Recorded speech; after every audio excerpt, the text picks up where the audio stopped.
Oui, c'est très important de prier pour les vocations.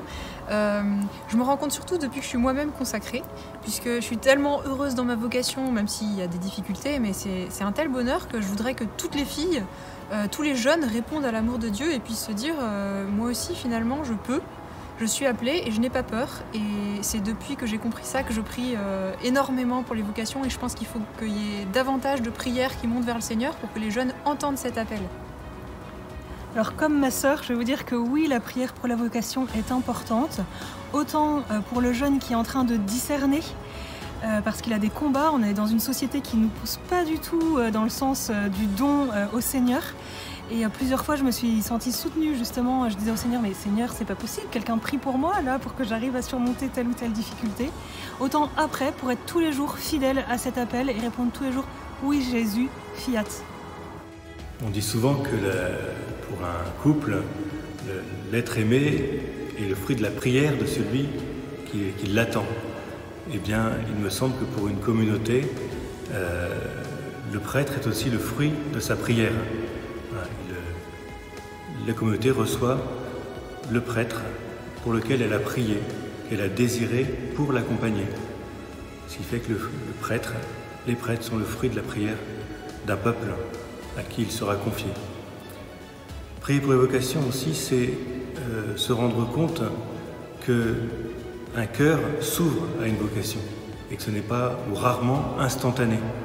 Et cette prière fidèle accompagne en particulier les jeunes dans leur discernement. Prier pour les vocations, c'est aussi prier pour les prêtres aujourd'hui et j'allais dire aussi prier pour toute la communauté. Je pense en particulier que le prêtre seul n'est pas grand-chose, mais que chacun, en fait, dans une communauté a trouvé sa vocation.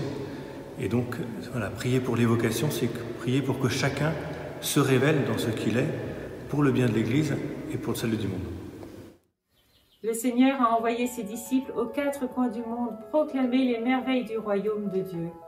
Mais si la moisson est abondante, et rendons grâce à Dieu pour cela, le Seigneur nous a dit que les ouvriers sont peu nombreux et qu'il nous faut prier le maître de la moisson d'envoyer des ouvriers pour la moisson. Alors oui, c'est un commandement de Jésus.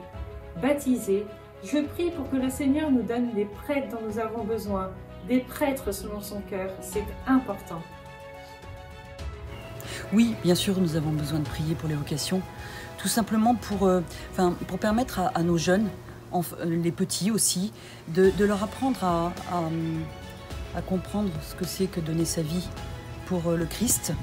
À travers nos prières, nous sommes aussi toute une communauté, comme nous disions tout à l'heure, une communauté, et le fait de savoir qu'on prie ensemble et qu'on confie toutes les personnes qui peuvent être appelées à donner leur vie, je pense que c'est hyper important.